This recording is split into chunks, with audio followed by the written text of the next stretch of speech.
The envelope had already been opened when I picked it up. My name was misspelled, just slightly, as if no one had bothered to check it. Inside were eviction papers, officially signed, stamped. I didn't react right away. I just stood in the kitchen reading the same sentence over and over. You have 48 hours to vacate the property. That's when I heard my father's voice behind me. Calm, measured. I turned it around slowly. He didn't look at me. He stared past me as if I weren't even there. My sister sat at the table, quiet, too quiet. Something felt off. I shouldn't have noticed, but there it was, a small smile on her face. Not happy, not relieved, just settled, like something had already been decided. This house, my father said, flat and simple, belongs to her now.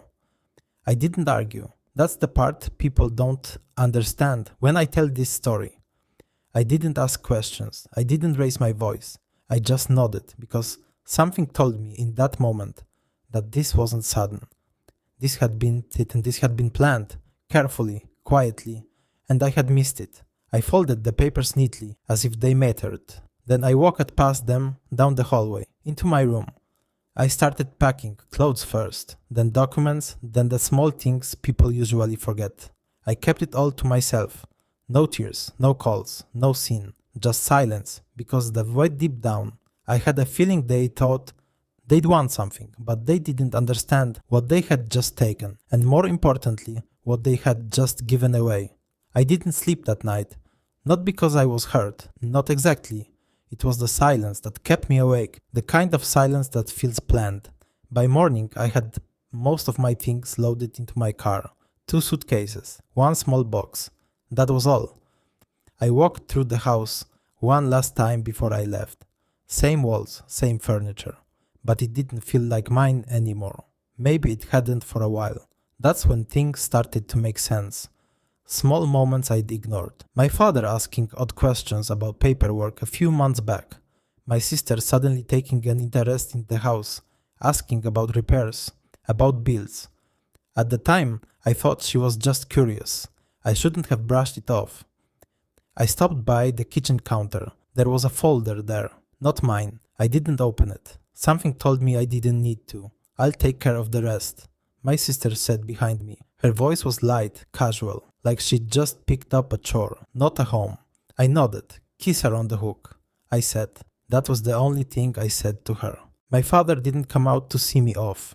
That stuck with me. No anger, no grief. Just a quiet note I filed away. I stepped outside and closed the door behind me. I didn't slam it. I didn't hesitate. I drove off without looking back, because I already knew something they didn't. They thought this was about a house, but the truth was that house came with things they hadn't even noticed. I stayed at a small extended stay place across town. Nothing special, just clean and quiet. It gave me time to think, and the more I thought, the more certain I became. This hadn't started recently. It went back months, maybe longer. I opened my laptop and went through old emails, bank alerts, anything tied to the house. That's when I saw it. A notification I'd ignored weeks earlier. An access request, nothing unusual on its own. Families share things sometimes, but the timing didn't add up. Something felt wrong. I shouldn't have missed it then, but I caught it now. I pulled up the county property records. Public, easy enough to access. At first glance, everything looked normal. My name was still there, but there was something else. A second entry. New. I leaned closer to the screen. My sister's name, quietly added. No discussion, no mention. That's when everything changed. They hadn't just planned to move her in, they'd already started removing me on paper. I sat back and let that settle. Still no anger, just clarity. I kept digging. Utility transfers, insurance changes, small adjustment that only make sense if someone's taking over something for good. And they'd done it, all piece by piece. Carefully, quietly, hoping I wouldn't notice until it was too late. I closed the laptop. For a moment I just sat there, because now I understood. This wasn't just about giving her a place to live. This was about removing me entirely. But what they hadn't understood in their rush to take control was that they'd overlooked something tied to that house that wouldn't transfer as easily as they thought.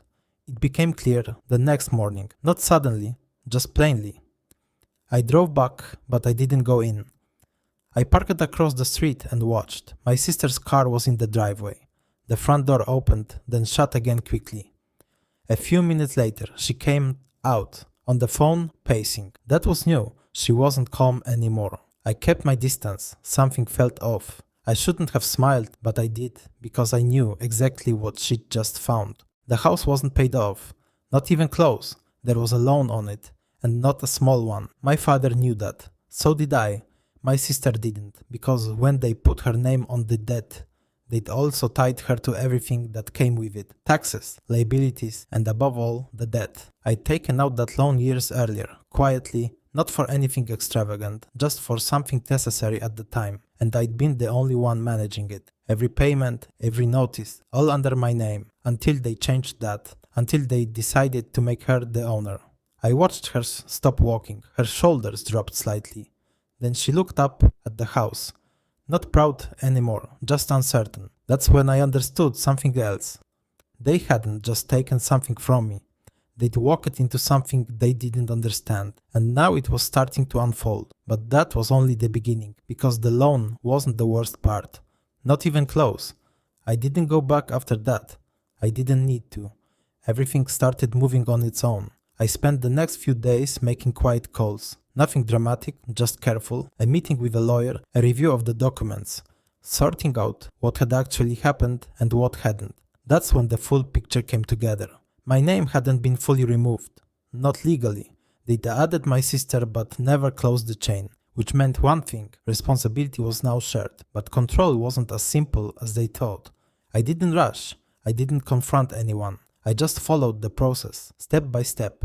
I updated my mailing address, redirected certain notices, let everything land exactly where it was supposed to. Because now, every letter that arrived there carried weight. And I knew they'd open it, try to understand it, try to fix something they hadn't planned for. I kept it to myself. No warnings, no explanations. That's when my father finally called. His voice was different this time, less certain. You didn't tell her, he said. I paused. Tell her what? I asked. Silence. A long one. Then he cleared his throat. She's confused. I didn't answer right away, because confusion was to be expected. That happens when you walk halfway into something and think you understand all of it. She'll figure it out, I said calmly. Then I hung up, because at that point it wasn't about what they'd done to me anymore. It was about what they were about to realize. And they hadn't even gotten to the hardest part yet. By the end of the week, the letters were piling up. I didn't need to see them to know what they said. Final notices, payment demands, legal language most people don't read twice. I read every word. That's how I knew exactly how to move next. I met with my lawyer again. Here we went through everything, line by line, ownership, liability, transfer details. There was one clause that mattered more than the rest, the default provision. Once payment stopped, things escalated fast. Not slow, not quiet, fast. And now those notices were going to them, not me, because legally they'd stepped into that role. My sister had. I didn't intervene. I didn't try to fix anything. I let the system do what it was built to do. That's when my sister called. The first time since I'd left. Her voice wasn't calm anymore. What is this? She asked. No greeting, no lead-in, just pressure. I leaned back. What are you talking about? I said. The letters. The bank. She stopped herself. That told me everything. I shouldn't have let the silence sit that long. But I did, because sometimes people say more when they are trying to feel it. You should read everything carefully, I said calmly. You're on the property now. A pause. Longer this time, then quieter. Why didn't you tell me? I almost answered. Almost. But I didn't, because that wasn't my responsibility anymore. You wanted the house. I said. Nothing more. I ended the call because the truth was, I couldn't explain it to her. She needed to leave it. And the next step was already on its way. After that, it didn't take long. The second notice came faster than the first, then the third. Deadlines got shorter. Language got sharper. That's how it works. I stayed completely out of it. No calls, no messages, just watching from a distance. A week later, I got a copy of the filing. Foreclosure proceedings initiated. Not finalized but public. That meant one thing: real pressure. That's when everything changed. My father showed up at my door. No call beforehand, no text. Just there. He looked older, tired, not the man who'd handed me those papers. "She can't handle this," he said. No greeting, no apology, just that. I let him talk. "She didn't know," he said. I stayed calm. "You made her the owner," I said. "You said the house was hers." He nodded slowly, like the weight of that sentence was only just landing. "She's panicking," he added. I didn't answer, because panic comes when reality catches up. "What do you want?"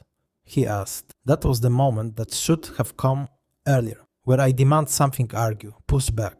But I didn't. I just looked at him because now, for the first time, they had no control. And what happened next wouldn't be decided in that moment. It would be decided where it actually mattered, in writing. I didn't answer him right away. I let the silence sit, because this wasn't about emotions anymore. It was about terms. "I'm taking the house back," I said finally. His eyes lifted, fast. Hope came too soon. I stepped aside and let him in. We sat down at the small table. No tension, no raised voices, just clear terms. "I'm resuming full control." I continued. "Loan payments, everything." He nodded before I finished. "But," I added. That stopped him. Her name comes off completely. Now he was listening closely. "And one more thing. No more decisions about my property. Ever." He didn't argue. He didn't move. Because he knew there was no room left for that. A few days later, everything was signed. Legally clean. Ownership corrected, liability back where it belonged. I drove back to the house the next morning. Same driveway, same door. But this time, it felt quiet again.